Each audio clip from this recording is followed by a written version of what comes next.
രാജ്യത്തെ ലക്ഷക്കണക്കിന് വിദ്യാർത്ഥികളുടെ സ്വപ്നങ്ങളെയും ഭാവിയെയും ചവിട്ടിമെതിക്കുന്ന നരേന്ദ്രമോദി സർക്കാരിന്റെ ജനവിരുദ്ധ നയങ്ങൾക്കെതിരെയും പരീക്ഷ നടത്തിപ്പിലെ സമാനതകളില്ലാത്ത അഴിമതിക്കെതിരെയും കൊടുങ്കാറ്റായി ഷാഫി പറമ്പിൽ എം പി. രാജ്യത്തിന്റെ കാവൽക്കാരനെന്ന് സ്വയം മേനി നടിക്കുകയും എന്നാൽ യുവജനങ്ങളുടെ കണ്ണീരിന് മുന്നിൽ കണ്ണടയ്ക്കുകയും ചെയ്യുന്ന പ്രധാനമന്ത്രി നരേന്ദ്രമോദിയുടെ ഭരണപരാജയങ്ങളെ അക്കമിട്ട് നിരത്തിയാണ് ഷാഫി പറമ്പിൽ അതിരൂക്ഷമായ കടന്നാക്രമണം നടത്തിയത്.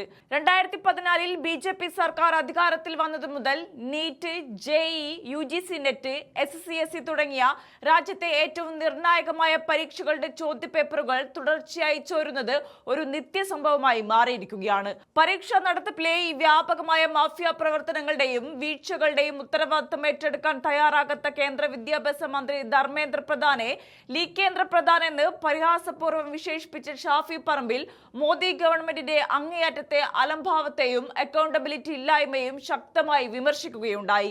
കഴിഞ്ഞ 12 വർഷത്തെ മോദി ഭരണത്തിനിടയിൽ രാജ്യത്ത് 89ലധികം പരീക്ഷാ ചോർച്ചകൾ ഉണ്ടായതായും അത് 67 ലക്ഷത്തോളം വിദ്യാർത്ഥികളുടെ ജീവിതത്തെയാണ് ബാധിച്ചതെന്നും അദ്ദേഹം ചൂണ്ടിക്കാണിച്ചു. ഇത്രയും വലിയ ക്രമക്കേടുകൾ നടന്നിട്ടും ഒരു പ്രതിക്ക് പോലും ശിക്ഷ ഉറപ്പാക്കാൻ ഈ സർക്കാരിന് സാധിച്ചിട്ടില്ല എന്നത് ഗുരുതരമായ വീഴ്ചയാണെന്നും മോദി ഇതിന് രാജ്യത്തോട് മറുപടി പറയണമെന്നും അദ്ദേഹം ആവശ്യപ്പെട്ടു. പരീക്ഷാ അട്ടിമറികൾ മൂലം മാനസികമായി തകർന്ന് കഴിഞ്ഞ ഒരു വർഷത്തിനിടെ മാത്രം 21 വിദ്യാർത്ഥികളാണ് രാജ്യത്ത് ജീവനൊടുക്കിയത്. രാജ്യത്തെ വിദ്യാർത്ഥികളുടെയോ യുവാക്കളുടെയോ ഭാവിയെക്കുറിച്ച് ഒട്ടും ചിന്തിക്കാതെ പ്രതിപക്ഷ പാർട്ടികളെ കുതിരക്കച്ചവടത്തിലൂടെ പിളർത്തുന്നതിലും ജനാധിപത്യത്തെ അട്ടിമറിക്കുന്നതിലുമാണ് പ്രധാനമന്ത്രി നരേന്ദ്രമോദി പൂർണ്ണമായും ശ്രദ്ധ കേന്ദ്രീകരിക്കുന്നതെന്ന് ഷാഫി പറമ്പിൽ ആരോപിച്ചു. രാജ്യത്തെ വഞ്ചിക്കുന്ന മോദി സർക്കാരിന്റെ ഇത്തരം ജനവിരുദ്ധ നയങ്ങൾക്കെതിരെ രാഹുൽ ഗാന്ധിയുടെ നേതൃത്വത്തിൽ കോൺഗ്രസ് എന്നും ശക്തമായി പോരാടുമെന്നും അദ്ദേഹം വ്യക്തമാക്കി. ഇതിന്റെ ഭാഗമായി വരും ദിവസങ്ങളിൽ കേന്ദ്രത്തിനെതിരെ ശക്തമായ പ്രക്ഷോഭങ്ങൾ രാജ്യത്തുണ്ടാകുമെന്നും വരാനിരിക്കുന്ന ഓഗസ്റ്റ് 9-ന് ഡൽഹിയിലേക്ക് വൻ മാർച്ച് നടത്തുമെന്നും അദ്ദേഹം പറഞ്ഞു. കൂടാതെ കേരളത്തിലുടനീളം KSUവിന്റെയും യൂത്ത് കോൺഗ്രസിന്റെയും നേതൃത്വത്തിൽ 40 ദിവസത്തെ നീണ്ടുനിൽക്കുന്ന ശക്തമായ സമരപരമ്പരകൾ സംഘടിപ്പിച്ചുകൊണ്ട് കേന്ദ്ര സർക്കാരിന്റെ തനിനിറം ജനങ്ങൾക്ക് മുന്നിൽ തുറന്നു കാട്ടുമെന്നും ഷാഫി പറമ്പിൽ എം പി പ്രഖ്യാപിക്കുകയുണ്ടായി. കേന്ദ്ര സർക്കാരിനെതിരെ വീറും വശ്യമേറിയ പ്രസംഗം അദ്ദേഹം നടത്തുകയുണ്ടായി. അതൊന്ന് കാണാം.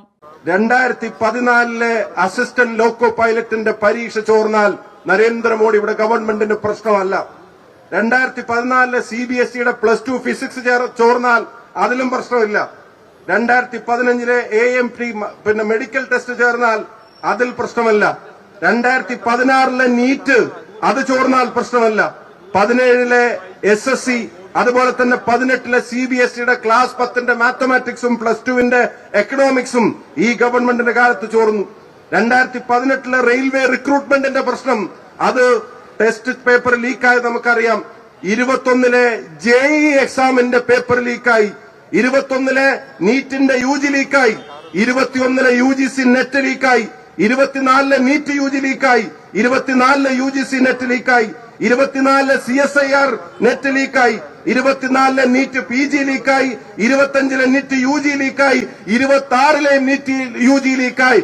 ഇതിന്റെ മന്ത്രിയുടെ പേര് ധർമ്മേന്ദ്ര പ്രധാൻ എന്നല്ല, ഇത് ലീഗേന്ദ്ര പ്രധാനാണ് എന്നുള്ളത് ഇന്നാട്ടിലെ വിദ്യാർത്ഥികൾ ഒന്നടങ്കം പറയേണ്ട അവസ്ഥയിലേക്ക് ഈ നാട് വരുമ്പോഴും ഈ നാട്ടിലെ ഏറ്റവും വലിയ സ്വപ്നമായ വിദ്യാർത്ഥികൾ, യുവത, അവര് ജീവൻ വെടിയേണ്ടി വരുമ്പോഴും ഇന്ത്യ ഭരിക്കുന്ന ഗവൺമെന്റിന് അനക്കമില്ല, ആളനക്കമില്ല, നടപടികളില്ല, അക്കൗണ്ടബിലിറ്റി ഇല്ല, ഉത്തരവാദിത്തം ഏറ്റെടുക്കുന്നില്ല. നിങ്ങൾ അറിയണം, ഇക്കഴിഞ്ഞ വർഷം 21 വിദ്യാർത്ഥികൾ ഇന്ത്യ രാജ്യത്ത് സൂയിസൈഡ് ചെയ്തു. 21 വിദ്യാർത്ഥികൾ, +2 പരീക്ഷ കഴിഞ്ഞവർ, നീറ്റ് എക്സാം എഴുതിയവർ, എഴുതാൻ പോകുന്നവർ. ഈ ഗവൺമെന്റ് അവരുടെ ജീവന് പുല്ലുവിലയാണ് കൽപ്പിച്ചത്. ഇന്ത്യയിൽ ഒരു രാജ്യത്ത് ഒരു ഗവൺമെന്റിന്റെ തകർച്ച മൂലം, ടെസ്റ്റിംഗ് ഏജൻസിയുടെ ഫെയിലിയർ മൂലം 21 വിദ്യാർത്ഥികൾ ജീവനൊടുക്കിയിട്ട് ഒരു സ്റ്റേറ്റ്മെന്റ്, അതിന്റെ ഉത്തരവാദിത്തം ഏറ്റെടുത്ത ഒരു രാജി, അതിനെ ആവർത്തിക്കില്ലെന്ന് ഉറപ്പുവരുത്താൻ ഒരു നടപടി ഒന്നും ചെയ്യാൻ ഈ ഗവൺമെന്റിന് മനസ്സില്ല. അവർക്ക് ഈ രാജ്യത്ത് നമ്മുടെ നാട്ടുകാരിയായ കേരളത്തിലെ ഐജ എന്ന് പറയുന്ന ഒരു കുട്ടി, ആ പെൺകുട്ടി മരിച്ചുപോയി. അനു കീർത്തന എന്ന് പറയുന്ന കുട്ടി, അനിത എന്ന് പറയുന്ന തമിഴ്നാട്ടിലെ കുട്ടി, ആകാംക്ഷ ചതുർവേദി എന്ന കുട്ടി, ആ കുട്ടിയുടെ വാക്കുകളാണ് രാഹുൽ ഗാന്ധി പറഞ്ഞത്. ഞാൻ പരാജയപ്പെട്ടു പോയിരിക്കുന്നുവെന്ന് അച്ഛനമ്മമാർക്ക് കത്തെഴുതി അവസാനം ജീവനൊടുക്കേണ്ടി വന്നു. അവന്തിക മൗര്യ, നിക്കി യാദവ്, പ്രദീപ് മേഘൽ, അൻഷിക പ്രദീപ്, റിമ ബീഗം, ഭാഗ്യശ്രീ, അതുപോലെ തന്നെ ഐജാമേഷ് ഞാൻ സൂചിപ്പിച്ചു. അങ്ങനെ 10-21 കുട്ടികൾ ഈ കാലയളവിൽ ജീവൻ വെടിയേണ്ടി വന്നു ഗവൺമെന്റിന്റെ ഫെയിലിയർ മൂലം. ഒരു കുട്ടിയുടെ ജീവൻ രക്ഷിക്കാൻ ഈ ഗവൺമെന്റ് നടപടികളുമായി വന്നു. രാജ്യത്തിന്റെ പ്രധാനമന്ത്രി വന്നു, രാജ്യത്തിന്റെ പൊതുവിദ്യാഭ്യാസ മന്ത്രി വന്നു, രാജ്യത്തിന്റെ അന്വേഷണ സംവിധാനങ്ങൾ വന്നു. നേരത്തെ ഇവിടെ പ്രിയപ്പെട്ട കണ്ണൻ ഗോപിനാഥ് അദ്ദേഹം സൂചിപ്പിച്ചു, നാട്ടിലുണ്ടായ ലീക്കുകളുടെ എണ്ണം 10 വർഷം കൊണ്ട് 89-ലധികം ചോർച്ച ഈ ഗവൺമെന്റിന്റെ കാലത്തുണ്ടായി. അതിൽ 48 തവണ കുട്ടികൾ റീടെസ്റ്റ് എഴുതേണ്ടി വന്നു. 22 പരീക്ഷകൾ അത് റദ്ദ് ചെയ്യേണ്ടി വന്നു. 67 ലക്ഷം കുട്ടികളെ ഒന്നിച്ചു ബാധിച്ചതുവരെയുള്ള പ്രയാസങ്ങൾ ഈ ഗവൺമെന്റിന്റെ പരാജയം മൂലമുണ്ടായി. 2 രൂപ മുതൽ 30 ലക്ഷം രൂപ വരെ കൊടുത്ത് ഈ നാട്ടിലെ പരീക്ഷകളെ അട്ടിമറിക്കാൻ ഒരു മാഫിയ തഴച്ചു വളർന്നു. ഏറ്റവും ഞെട്ടിക്കുന്ന, ഏറ്റവും സങ്കടപ്പെടുത്തുന്ന ഘടകം സീറോ കൺവിക്ഷനാണ്. ഒരൊറ്റയാള് ഇതിന്റെ പേരിൽ പ്രസിഡന്റ് തുറങ്കലിൽ അടച്ചിട്ടില്ല. ഒരൊറ്റയാള് ഇതിന്റെ പേരിൽ ഒരു പണിഷ്മെന്റ് കൊടുത്തതായി ഈ നാട്ടിൽ അറിവില്ല. ആകെ താൽക്കാലികമായി സസ്പെൻഡിനെയോ റിമാൻഡ് കാലയളവിനെയോ ജയിലിൽ നിന്ന് ബെയിൽ കിട്ടി ഇറങ്ങിയാൽ പിന്നെയും ഈ പണി ചെയ്യുമെന്ന് പ്രഖ്യാപിക്കുന്ന BJPയുടെ MLA-മാർ ഉൾപ്പെടെയുള്ള ആളുകളെ നാട്ടിൽ കാണേണ്ടി വന്നു. രാജ്യത്തെ കുട്ടികൾ ജീവനെടുക്കുമ്പോ ഇന്ത്യയുടെ പ്രധാനമന്ത്രിയുടെ ജോലി എന്താ? രാജ്യത്തെ കുട്ടികൾ 21 പേർ ജീവനെടുക്കുമ്പോ ഇന്ത്യയുടെ പ്രധാനമന്ത്രി PMCയെ പിളർത്താൻ നടക്കുകയാണ്. ഇന്ത്യയുടെ പ്രധാനമന്ത്രി ശിവസേനയെ പിളർത്താൻ നടക്കുക. ഇന്ത്യയുടെ പ്രധാനമന്ത്രി ആം ആദ്മി പാർട്ടിയെ പിളർത്താൻ നടക്കുക. നിങ്ങൾ അറിയണം, BJPയെ RSSനെ അതിനെ തകർക്കാൻ ഈ നാട്ടിൽ അവരുടെ ഭരണകൂടത്തിന്റെ ഈ നാട്ടിന്റെ ഭരണഘടനാ വിരുദ്ധ നയങ്ങളെ ചോദ്യം ചെയ്യാൻ രാഹുൽ ഗാന്ധിയുടെ ലീഡർഷിപ്പിന്റെ കാര്യത്തിൽ സംശയം പ്രകടിപ്പിക്കാൻ ഇവിടെയുള്ള ചില CPM ഉൾപ്പെടെയുള്ള ചില കക്ഷികൾ പ്രാദേശികമായ പ്രസ്ഥാനങ്ങളൊക്കെ എടുത്തു പറഞ്ഞിരുന്നു. വേറൊരു മുന്നണിയെ പറ്റി പറഞ്ഞിരുന്നു.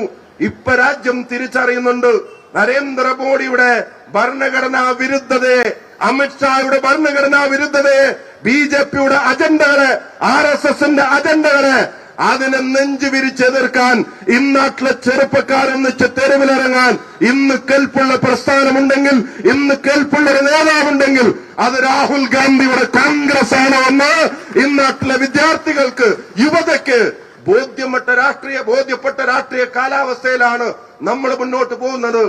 അതുകൊണ്ട് അദ്ദേഹം നമ്മളെ വിളിക്കുന്നു. ഓഗസ്റ്റ് 9 ഡൽഹിയിലേക്ക് നമ്മളെ വിളിക്കുന്നു. നാട്ടിലെ ലക്ഷക്കണക്കിന് വിദ്യാർത്ഥികളെ വിളിക്കുന്നു, യുവജനങ്ങളെ വിളിക്കുന്നു. ആ സമര പരമ്പരക്ക് തുടക്കം കുറിക്കുകയാണ്. ആ സമര പരമ്പരകളോട് ചേർന്ന 40 ദിവസത്തെ സമര പരിപാടികൾ മണ്ഡലത്തിലും ബ്ലോക്കിലും ജില്ലയിലും സംസ്ഥാന തലങ്ങളിലും യൂണിറ്റ് കമ്മിറ്റിയിലും സർവകലാശാലകളിലും കേരളത്തിന്റെ തെരുവിൽ യൂത്ത് കോൺഗ്രസ് ഉണ്ടായിരിക്കും. കേരളത്തിന്റെ തെരുവിൽ KSU ഉണ്ടായിരിക്കും. കേരളത്തിന്റെ ക്യാമ്പസുകളിൽ ഒരു കൊടുങ്കാറ്റായി KSU പ്രസ്ഥാനം, തെരുവിൽ ഒരു കൊടുങ്കാറ്റായി യൂത്ത് കോൺഗ്രസ് പ്രസ്ഥാനം ഈ സമരരംഗത്തുണ്ടാകും. ഞങ്ങൾ വെറും ഭരണവിലാസ സംഘടനക്കാരെ പോലെ ഭരണം കിട്ടുമ്പോ ഉറങ്ങിക്കിടക്കാൻ ആഗ്രഹിക്കുന്നവരല്ല. വിദ്യാർത്ഥിയുടെയും യുവതയുടെയും പ്രശ്നം വന്നാൽ, തെരുവിൽ ഇറങ്ങേണ്ടി വന്നാൽ തെരുവിലിറങ്ങുമെന്ന് ഉറച്ച പ്രഖ്യാപനമാണ് ഈ സമര പ്രഖ്യാപനം. ആ സമര പ്രഖ്യാപനത്തിന്റെ വിശദാംശങ്ങൾ KSU പ്രസിഡന്റും യൂത്ത് കോൺഗ്രസ് പ്രസിഡന്റും നിങ്ങളുടെ മുമ്പിൽ വ്യക്തമാക്കും. ഈ ദിവസങ്ങളിൽ നടപ്പിലാക്കാൻ പോകുന്ന സമര പരിപാടികൾ, അതിന്റെ പ്രഖ്യാപനം ഈ വേദിയിൽ നടക്കും. ഈ ദിവസം ഈ വിഷയം ഏറ്റെടുത്ത് കേരളത്തിലുടനീളം വലിയ സമര പരിപാടികൾക്ക് പാർട്ടിയുടെ നേതൃത്വത്തിൽ, പ്രിയപ്പെട്ട KSUവിന്റെ യൂത്ത് കോൺഗ്രസിന്റെ നേതൃത്വത്തിൽ പാർട്ടിയുടെ പിന്തുണയിൽ സമര പരിപാടികൾ നടത്താൻ പോവുകയാണ്. പ്രിയപ്പെട്ടവരെ, ഓഗസ്റ്റ് 1 നടക്കുന്ന സമര പരിപാടി ഉൾപ്പെടെ ഇവിടെ നേതാക്കന്മാർ നിങ്ങളോട് വിശദീകരിക്കും, അതിവിടെ പ്രഖ്യാപിക്കും. നമുക്ക് വിശ്രമത്തിന്റെ നാളുകളല്ല.